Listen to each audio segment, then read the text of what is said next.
हर खबर पर नजर, सच, हिम्मत और जमीनी रिपोर्टिंग, देश, समाज और सत्य के लिए। एलपी न्यूज, आपकी आवाज।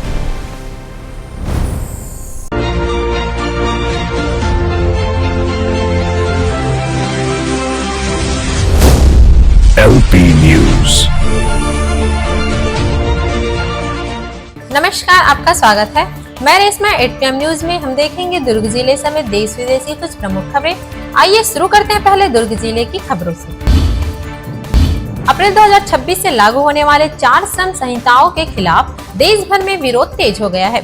भिलाई इस्पात संयंत्र में 7 यूनियनों ने संयुक्त रूप से प्रदर्शन कर मुख्य मार्ग जाम किया और सरकार के फैसले का विरोध जताया।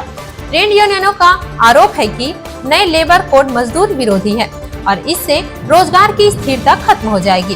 12 फरवरी को देशव्यापी हड़ताल का आह्वान किया गया है, जिसे कई संगठनों का समर्थन मिल रहा है। यूनियनों ने 4 लेबर कोड रद्द करने, निजीकरण पर रोक लगाने, स्थायी भर्ती सुनिश्चित करने और राष्ट्रीय न्यूनतम वेतन लागू करने समेत कई मांगे रखी है।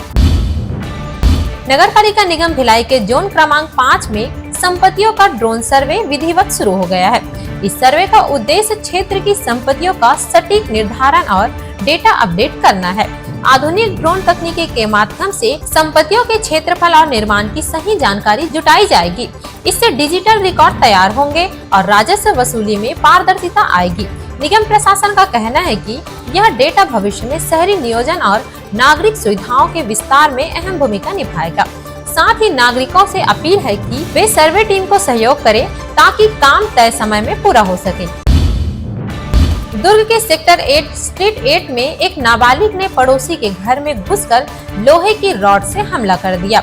इस हमले में खेडूराम देवांगन को सिर और शरीर पर गंभीर चोटें आई और उनकी 2 बेटियां गंभीर रूप से घायल हो गयी, जबकि मां का हाथ फ्रैक्चर हो गया। आसपास के लोग मौके पर पहुंचे और आरोपी को पकड़ लिया।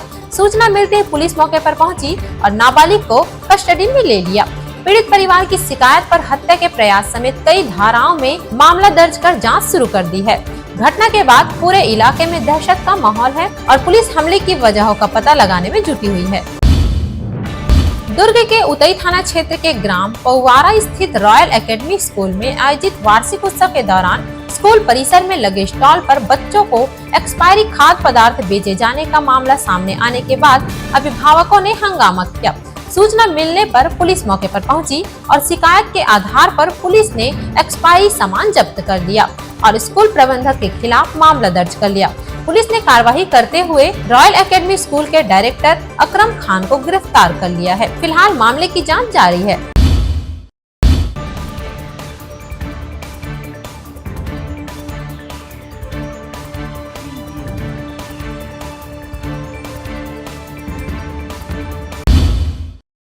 अब नजर डालते हैं प्रदेश की खबरों पर। छत्तीसगढ़ के न्यायधानी बिलासपुर में आज सुबह आयकर विभाग ने बड़ी कार्रवाई की है। दिग्गज कोल कारोबारी प्रवीण झा के फिल ग्रुप के कई ठिकानों पर एक साथ रेड डाली गई। बताया जा रहा है कि आईटी विभाग की टीम बेहद गोपनीय और फिल्मी अंदाज में कार्रवाई के लिए पहुंची। अधिकारियों ने अपनी गाड़ियों पर SIR सर्वे टीम के स्टिकर लगाए ताकि किसी को भनक तक न लगे।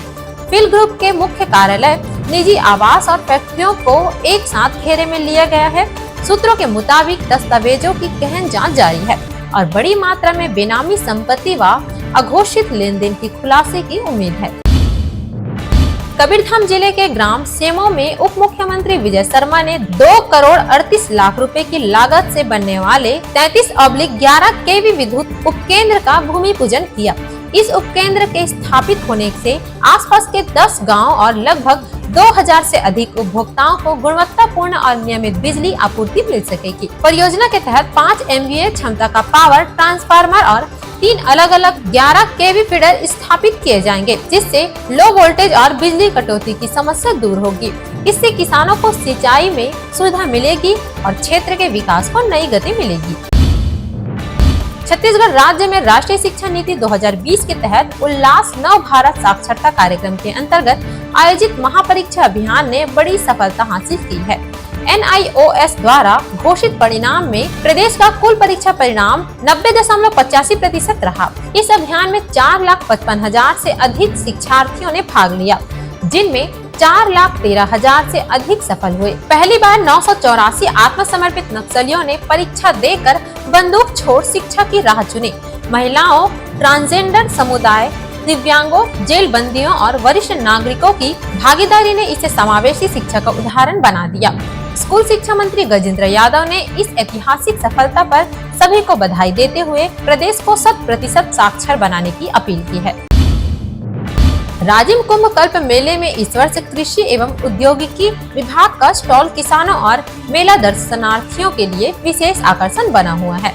यहाँ पाम ऑयल, पाम की खेती, सरकारी अनुदान, ड्रिप सिंचाई, जैविक खेती और विभिन्न कृषि योजनाओं की जानकारी दी जा रही है। पाम की खेती से किसानों को भविष्य में बेहतर आय की उम्मीद है, क्योंकि कंपनियां इसका फल समर्थन मूल्य पर खरीद रही है और सरकार भी अनुदान प्रदान कर रही है।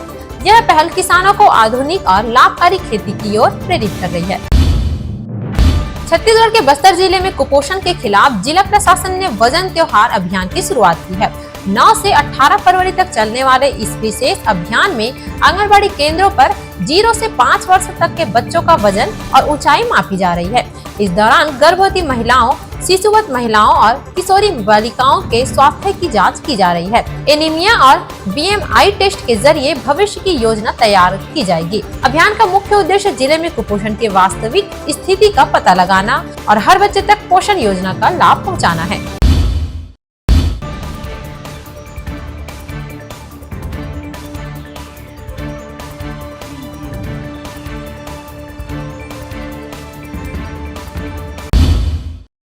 अब नजर डालते हैं देश विदेश की खबरों पर।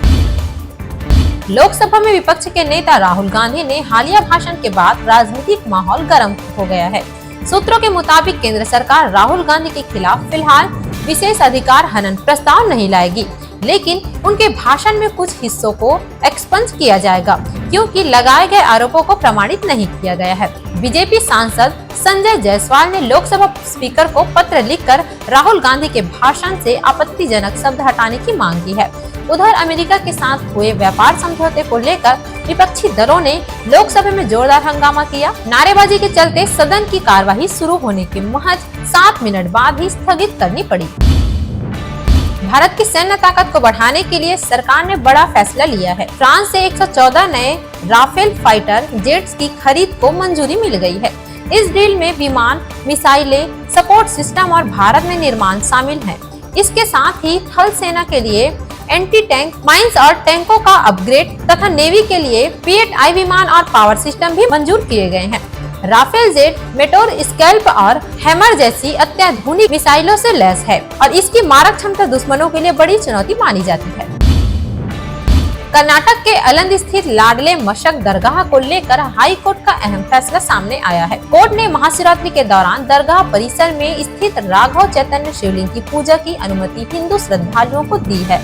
सुबह 8 बजे से दोपहर 12 बजे तक उर्स की रस्में होगी, जबकि दोपहर 2 बजे से शाम 6 बजे तक पूजा की अनुमति रहेगी। 2022 में धार्मिक अधिकारों को लेकर हुए विवाद के बाद इस बार प्रशासन पूरी तरह अलर्ट है। धारा 144 लागू है। ड्रोन और चेक पोस्ट से निगरानी की जा रही है। कंबोडिया में भारतीयों को फंसाने वाले डिजिटल अरेस्ट स्कैम का पर्दाफाश हो गया है। फर्जी सरकारी ऑफिस जैसा माहौल बनाकर स्कैमर्स भारतीयों से करोड़ों की ठगी कर रहे थे। मुंबई पुलिस और CBI के लोगों वाले बोर्ड, भारतीय झंडा और गांधी अंबेडकर की तस्वीरें का इस्तेमाल कर लोगों को भरोसे में लिया जाता था। कंबोडिया पुलिस ने करीब 190 ठिकानों को सील कर दिया है और 173 बड़े अपराधियों को गिरफ्तार किया है। अंतर्राष्ट्रीय स्तर पर चल रहे इस नेटवर्क के पीछे चीन में जन्मे एक बड़े कारोबारी को मास्टरमाइंड माना जा रहा है। एमनेस्टी इंटरनेशनल ने इसे मानवीय संकट करार दिया है।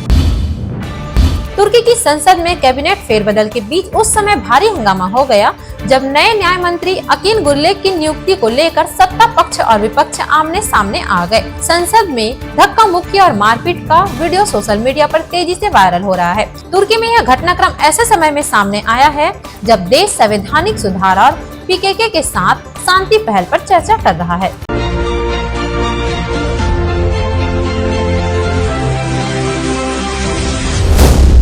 LP News।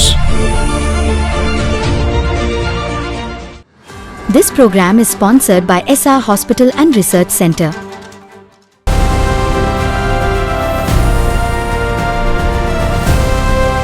हर खबर पर नजर, सच, हिम्मत और जमीनी रिपोर्टिंग, देश, समाज और सत्य के लिए।